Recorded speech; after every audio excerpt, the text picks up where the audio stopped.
18 senedir emekli olmuşum. 18 sene önce benim çocuklarım beni attılar dışarıya. Ailem beni attı dışarıya. Ben 5-6 ay garajda yattım. 6 ay garajda yattım. Anlatabildim mi? Baktım çare yoktu.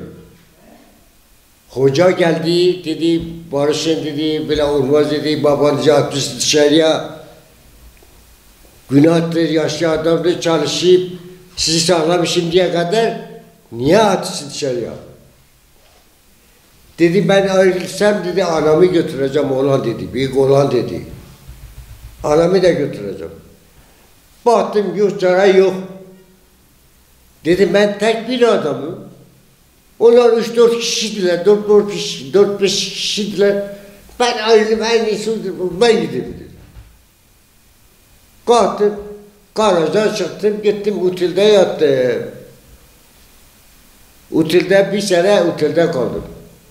Sabah kalkardım, giderdim daireye. Dairede geldim otele. Bir sene durdu, baktım çare yoktur.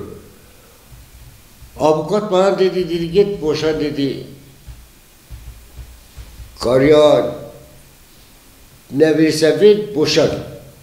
Ben mecbur kaldım, tapuyu verdim onlara.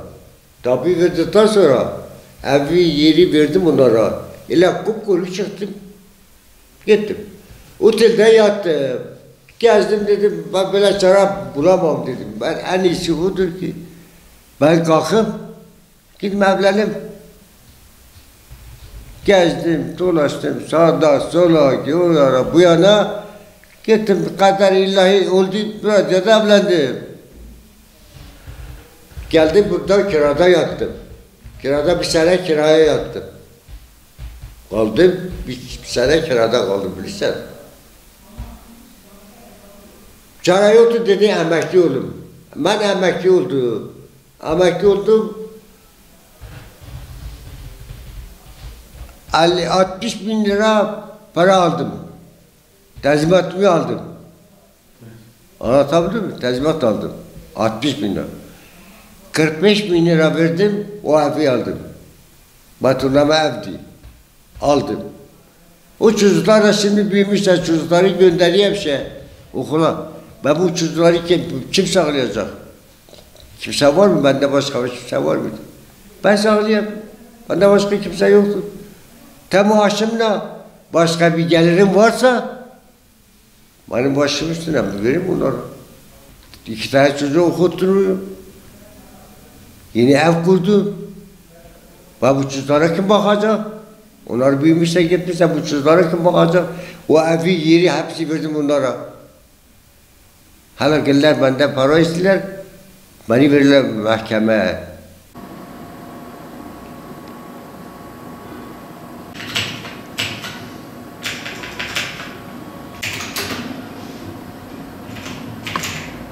Toplumumuzda tabii medeni kanundaki eksikliklerden dolayı bu mağduriyet yıllar boyudur zaten çok uzun zamandır devam ediyor. Şimdi evlilik tabii toplumun temeli ama son zamanlarda zaten özellikle çok boşanmaları artmış etmiş ve boşanmalarda maalesef özellikle nafaka konusu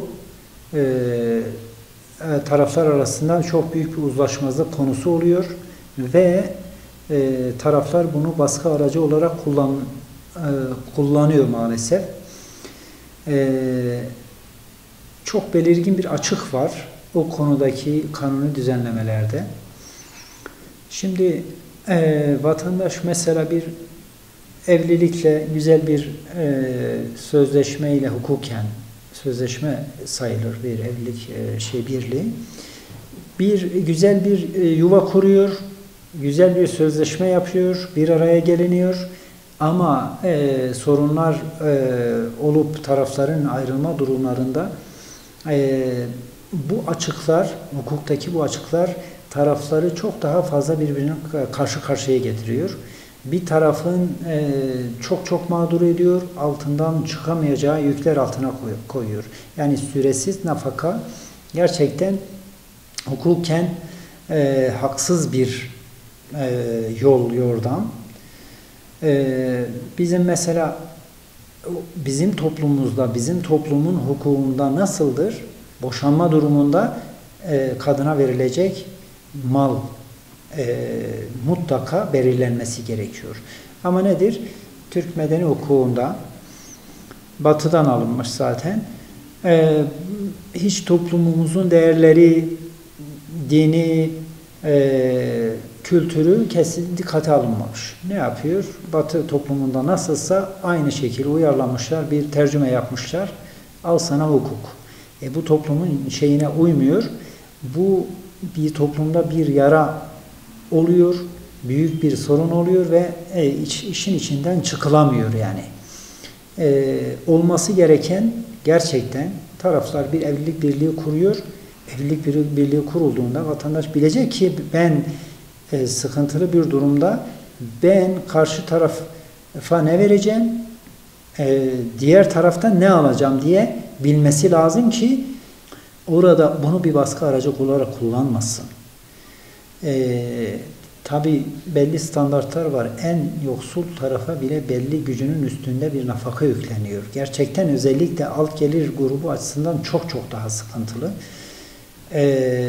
O açıdan nafakanın süresiz olması bel büküyor gerçekten ve tarafları haksızlığa birbirine haksızlık yapmaya itiyor yani. Bunu bir silah olarak kullanıyorlar maalesef.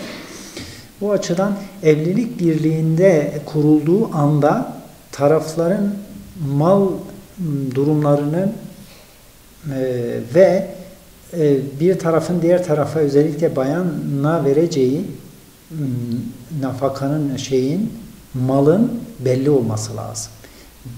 Yani bu bir düzenleme ile rahatlıkla bu hukukta böyle bir şart getirilebilir. Kanunun, yazılı mevzuatın, kanunun toplumun hukukuna uydurulması gerekiyor.